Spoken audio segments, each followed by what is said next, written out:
Here's another quick trick. I'm actually starting to do a 9B here.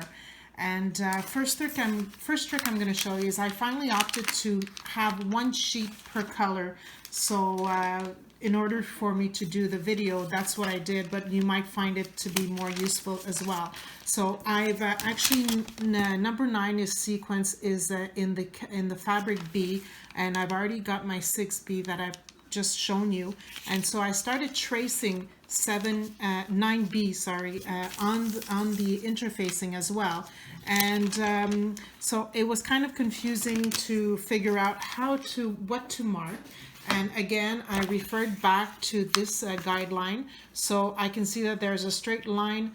The end here is really the last piece. There's no fabric going over it, so it has to be a clean cut, but everything else, there will be some overlap, so I need to keep 1/4 inch as a seam.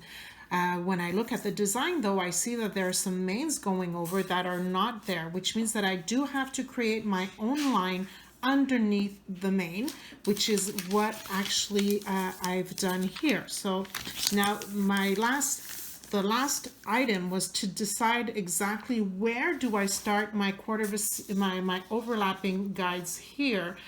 So in case you're wondering how do you decide, I'm going to show you thanks to this extra piece that I have for color E. So it was the sequence number 8. That's actually right here. I'm going to show you on the pattern if I don't get completely lost. The 8E is here, and the 8E is here, sorry, and the 9 is this section here. So you have the main that are overlapping there. So my 9 is there, and I'm just going to overlap the 8 that I've already done, and I've already marked here my the seam allowance that's going over. And so that's where you'll actually notice, if you really take the time to I'm just going to put the 8 underneath because I've already drawn it, and I'm going to put the 9 over so that you see the sections where the 9 is actually overlapping on the 8.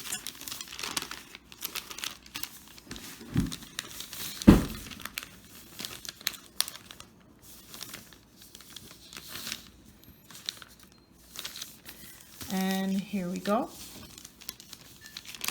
So you'll see here you have your seam allowance, the extra seam allowance that's here. So that's going to be going underneath here.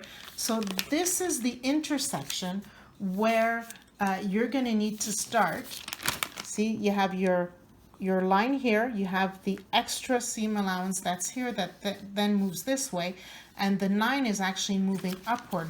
So this is where you'll need to start having that extra fabric in this intersection. So that's when you start to design your your extra selvage through the design pattern, just like it's mentioned here. So that's how you find that intersection, and then you can go along and add your extra seam allowance here.